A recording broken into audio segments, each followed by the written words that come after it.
Hello and welcome to the Bigger Flip Show. I am Michael Pinter. I teach you how to start flipping houses, or if you're already flipping houses, how to make more money doing it. So some of my students are just terrified of hard money loans. They say, "Wow, how the hell am I going to pay 12 or 13% for my money and still make money on the process?" And just the numbers, the staggering numbers of how much you're going to pay, 12% and 2 points, 13% and 3 points, whatever it is. And I got to tell you, it's a lot of bullshit to be afraid of it. Sorry.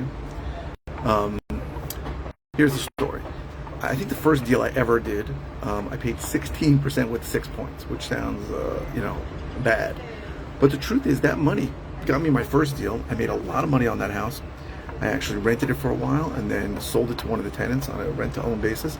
And it was a house that I had dreamed of, really, when I first started doing in the business. What was the address? It was on Kirkman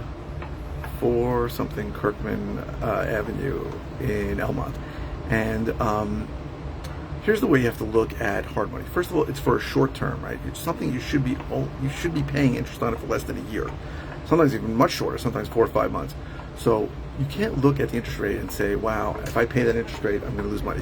Because the difference in interest for even a year of you paying 12% or paying what the going rate today is, let's say for an investor loan, 7.5% or 8%, is just not going to be a lot. $1,000, $2,000, depending on the size of the loan. Even if it's $5,000, if that's going to make your deal not work, then you don't have a deal. So you have to look at hard money as a tool, right? And a lot of properties that we buy can only be financed with hard money or private money. Now, if you're new, it's going to be harder to get private money because people are going to want to see a track record.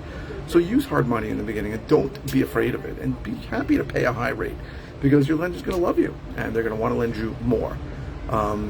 Sometimes we got to think of is how you're going to fill in the gap, because the hard money lender's not going to lend you all the money. That's another fallacy people have. I need to borrow 100%. They're not going to lend you 100%, right? On your first loan, you may have to put up 20 or 30%.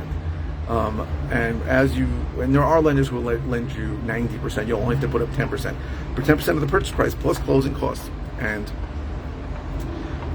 some other money that you're going to need to get the contractor started if you're doing work, it can add up, right? It can be $70,000, it could be $100,000 in New York. It's probably less in lower priced areas.